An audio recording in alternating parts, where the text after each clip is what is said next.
Today we're going to talk about Dungeons & Dragons Unhinged Multiclass Builds. You've all heard about Abserd, where you go one level of each class until you have all of the classes and the character is a bit of a disaster, but what if we tweaked it a little bit and made Abserd absurdly deadly? Okay, start with one level of Rogue. One level of Rogue is going to give you sneak attack, it's going to give you a little bit of damage boost at early levels, plus it's going to give you a lot of skills that will make your character useful outside of combat. 2. You're going to multi-class into Bard. Why Bard? Because Bard's going to give you that little bit of early game utility that you need to keep alive for longer levels. It's going to give you Healing Word. It's going to give you access to things like Dissonant Whispers. It's going to give you Bardic Inspiration. It's going to keep making you useful. It also gives you more skills.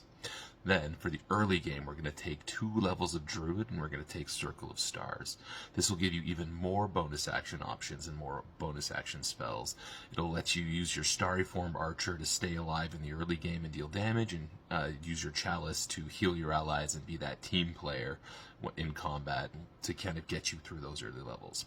Now, Tier 2, when we get from levels 5 to 10, is where the build is going to take off. You're going to take 2 levels of Paladin. Why? Divine Smite. So you're going to be able to smite the crap out of stuff with your attack action and get you kind of going. Then, you're going to take 2 levels of Fighter. Why are you going to take 2 levels of Fighter? For Action Surge. Action Surge is going to be the key to the combo in this build that's going to let you burst for huge amounts of damage. Then, you're going to take 2 levels of Cleric, and you're going to take Grave Cleric. Why? Path to the Grave. Can you see the combo yet? Now it's all about splashing in classes that make sense. How about 2 levels of Divination Wizard so you can get that port and critical when you go to execute your combo? What is your combo? Well, with your action, you're going to use Path to the Grave.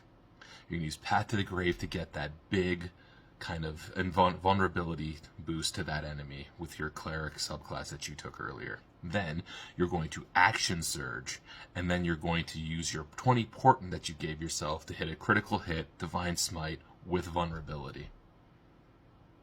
How much damage can you do in this build? Well, my current record, my character is level 17 that I've played this up to, is 632 damage in one hit. Follow me for more tips and tricks on how to play Dungeons & Dragons and to break dungeon masters like myself.